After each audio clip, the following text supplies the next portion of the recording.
हाल ही में अमेरिका के प्रेसिडेंट का चुनाव हुआ है, जिसमें डोनाल्ड ट्रंप भारतीय मूल की कमला हैरिस को हरा के अमेरिका के नए प्रेसिडेंट बने हैं। जब से ट्रंप ये इलेक्शन जीते हैं, तब से पूरी दुनिया में और खासकर चीन में ट्रंप को लेकर कई बातें हो रही है। उनकी बातें होने की एक और खास वजह है उनकी कैबिनेट टीम, क्योंकि उन्होंने अपनी टीम में ऐसे ऐसे लोगों को शामिल किया है जो सबके लिए सरप्राइज है। उन्होंने एक तरफ दुनिया के सबसे बड़े बिजनेसमैन को अपनी टीम में शामिल किया है, वहीं एक आम पत्रकार को भी अपनी टीम में शामिल किया है। डोनाल्ड ट्रंप जनवरी में अमेरिका के राष्ट्रपति पद की शपथ लेंगे। उन्होंने पहले ही घोषणा कर दी है कि उनके इस कार्यकाल के दौरान उनकी टीम में कौन कौन होगा। उनकी नई टीम में कई नए चेहरों को भी शामिल किया गया है, जबकि कई पुराने साथियों को भी उन्होंने बरकरार रखा है। इस लिस्ट में सबसे चर्चित नाम है एलन मस्क का। डोनाल्ड ट्रंप ने एलन मस्क और भारतीय मूल के विवेक रामास्वामी को अपनी नई टीम में खास जिम्मेदारी देने का फैसला किया है। उन्होंने नई टीम की घोषणा करके दुनिया के तमाम देशों को संदेश देने की भी कोशिश की है। उनकी टीम में मस्क और रामास्वामी जैसे दिग्गजों की एंट्री उनकी भविष्य की नीतियों को आकार दे रही है। एलन मस्क को सरकारी दक्षता विभाग की जिम्मेदारी दी गई है। ट्रंप प्रशासन ने विवेक रामास्वामी को भी यह जिम्मेदारी सौंपी है। मस्क ने ट्रंप द्वारा खुद को टीम में शामिल किए जाने पर प्रतिक्रिया भी दी थी। उन्होंने कहा कि मेरा लक्ष्य मौजूदा सरकार के $7 ट्रिलियन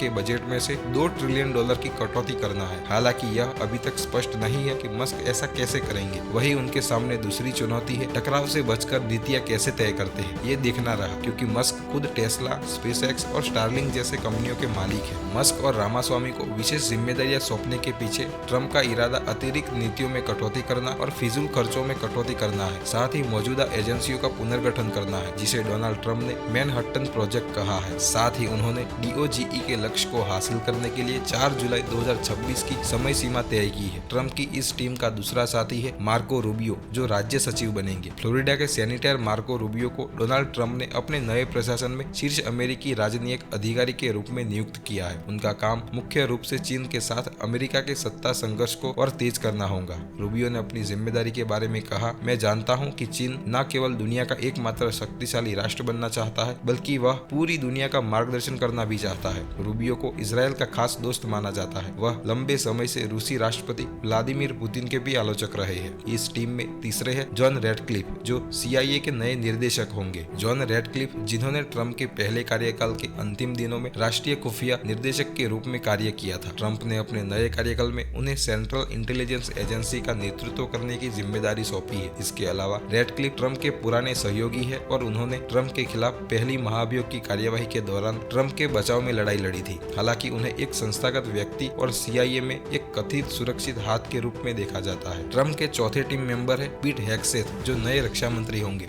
डोनाल्ड ट्रंप ने कुछ ऐसे फैसले लिए हैं जिससे लोग हैरान रह गए हैं। उनका ऐसा ही एक फैसला है फोकस न्यूज के एंकर पीट हेग्सेथ को अपनी टीम में शामिल करना और उन्हें दुनिया की सबसे शक्तिशाली सेना का नेतृत्व करने का मौका देना। हेग्सेथ ने 2014 में फोकस न्यूज में शामिल होने के बाद उन्होंने फोकस एंड फ्रेंड्स वीकेंड और फोकस नेशन पर एक एंकर के रूप में काम किया है। पेंटागन में लगभग 29 मिलियन लोग कार्यरत है और इसका बजट लगभग $750 बिलियन है। इस टीम में पांचवे है तुलसी गब्बार्ड, जो राष्ट्रीय खुफिया निर्देशक बने। हवाई की पूर्व कांग्रेस सदस्य तुलसी गब्बार्ड, जिन्होंने ट्रंप के दोबारा चुनाव का समर्थन किया, वो लंबे समय से अलगाववादी विदेश नीति की समर्थक रही है और उन्होंने पुतिन के रूस जैसे अमेरिका के विरोधियों का विरोध किया है। डोनाल्ड ट्रंप की नई टीम में वह नेशनल इंटेलिजेंस डायरेक्टर के पद पर काम करेंगे। वो अमेरिका की 18 खुफिया एजेंसियों के समन्वय का नेतृत्व भी करेंगे। छठे साथी होंगे हुकाबी, जो इजरायल में नए अमेरिकी राजदूत है। ट्रंप ने माइक हुकाबी को इजरायल में नया अमेरिकी राजदूत नियुक्त किया है। अपनी नियुक्ति के बारे में ट्रंप ने कहा कि अरकानस के पूर्व गवर्नर और अनुभवी राजनेता हुकाबी इजरायल और इजरायली लोगों से प्यार करते हैं और इजरायल की जनता भी उन्हें पसंद करती है। इसके अलावा ट्रंप ने अपनी नई टीम में ली जेल्डिन को पर्यावरण संरक्षण एजेंसी और सुसी विल्स को white house chief of staff भी नियुक्त किया है। जहां तक वित्त मंत्री की बात है तो अभी तक किसी नाम की घोषणा नहीं की गई है, लेकिन रिपोर्ट्स के मुताबिक इस पद के लिए अरबपति hedge fund manager talk vision के नाम पर चर्चा हो रही है। इसके अलावा होमलैंड सुरक्षा मंत्री के रूप में क्रिस्टी नोम की नियुक्ति की गई है। दक्षिण डकोटा की गवर्नर क्रिस्टी नोमन, जो लंबे समय से ट्रंप की सहयोगी है, उनको ट्रंप के नए प्रशासन में आव्रजन नियंत्रण और अवैध दाइयों को निर्वासित करने का काम सौंपा गया है। इसके अलावा ट्रंप ने एलिस स्टेफनिक को संयुक्त राष्ट्र में अमेरिकी राजदूत नियुक्त किया है। एलिस को ट्रंप का बड़ा समर्थक माना जाता है। उन्हें इजरायल का कट्टर समर्थक भी माना जाता है। संयुक्त राष्ट्र में अमेरिका की नई राजदूत बनाए जाने के बाद एलिस स्टेफनिक ने कहा कि अमेरिका ईरान पर दबाव बढ़ाने के अभियान के साथ तैयार है। उन्होंने सोशल मीडिया साइट एक्स पर लिखा, पिछले काफी समय से बाइडेन और हैरिस सिस्टम की कमजोरी के कारण हमारे दुश्मन अत्यधिक साहसी हो गए हैं। एलिस ने पदभार संभालने से पहले ही साफ कर दिया है कि ट्रम्प प्रशासन नए सिरे से आगे बढ़ने की तैयारी कर रहा है। भविष्य में ईरान और इजरायल जैसे देशों पर रणनीति के मुद्दे पर किसी रणनीति से आगे बढ़ने की तैयारी है।